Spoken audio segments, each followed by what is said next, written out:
कि सच्चिदानंद रूपाय विश्वोत्पत्त्याद हेतवे तापत्रय विनाशाय श्री कृष्णाय वयं नुमः। सच्चिदानंद रूपाय बोले सत घन, चित घन, आनंद घन। देखो सत किसे कहते हैं? सत कहते हैं अविनाशी को, परमात्मा को। और जो सत होता है वो दिखाई देता है, वो प्रकट है, प्रकट वस्तु है सत। सत घन, और घन कहते हैं लोहे को। जैसे लोहा होता है, लोहे का हथौड़ा होता है, लोहे की और भी वस्तु बनती है। तो यहाँ घन का मतलब लोहा यानी हथौड़ा।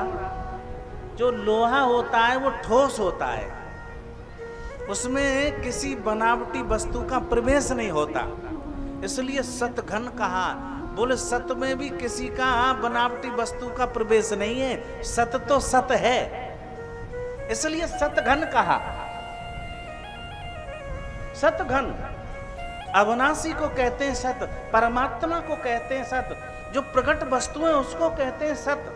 सत कोई साधारण नहीं है, सत दिखाई देता है। अब ये बहुत बड़ा अनुष्ठान हो रहा है, ये श्रीमद् भागवत कथा अनुष्ठान है, 7 दिन का सप्ताहक श्रवण विधि। ये 7 दिन का अनुष्ठान है, इससे बड़ा कोई अनुष्ठान नहीं। कोई 1 दिन का अनुष्ठान होता है, कोई 2 दिन का होता है, कोई 4 दिन का होता है, कोई 5 दिन का भी होता है, लेकिन ये 7 दिन का अनुष्ठान है, सबसे बड़ा अनुष्ठान है। श्रीमद् भागवत सप्ताह यज्ञेन कलौ पुनन्त्यते, सप्ताह यज्ञेन कलौ पुनन्त्यते। ये सप्ताह यज्ञ है, ये ज्ञान यज्ञ है, ये ज्ञान की गंगा है, ये ज्ञान की यज्ञ है। बोले इससे बड़ा कोई यज्ञ नहीं, सबसे बड़ा यज्ञ बताया है ज्ञान यज्ञ। तो ये श्रीमद् भागवत सप्ताह क्या है? ज्ञान यज्ञ है। ज्ञान की गंगा तुम्हारे पास आई है, इसमें जितना चाहे डुबकी लगाओ 7 दिन तक। सत कहते हैं अविनाशी को, परमात्मा को, जो प्रत्यक्ष है, दिखता है। आप बैठ करके कथा सुन रहे हैं, ये सदमार्ग है, ये दिख रहा है। हम आपको बैठ करके मंच आसीन होकर के कथा सुना रहे हैं, ये सदमार्ग है, ये दिखता है। सत आपके अंदर भी सत है, हमारे अंदर भी सत है। ये जो माइक है ये बोल रहा है, ये सत की ही प्रभुता सत्ता से बोल रहा है।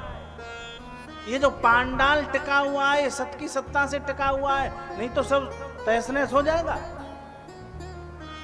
सत कहते हैं। और हमारे ब्रजमंडल में तो कह देते हैं, यदि कोई बालक या कोई आदमी ढंग से खड़ा नहीं होता, बार बार गिर रहा है, तो कह देते भैया तो में सतनाए का,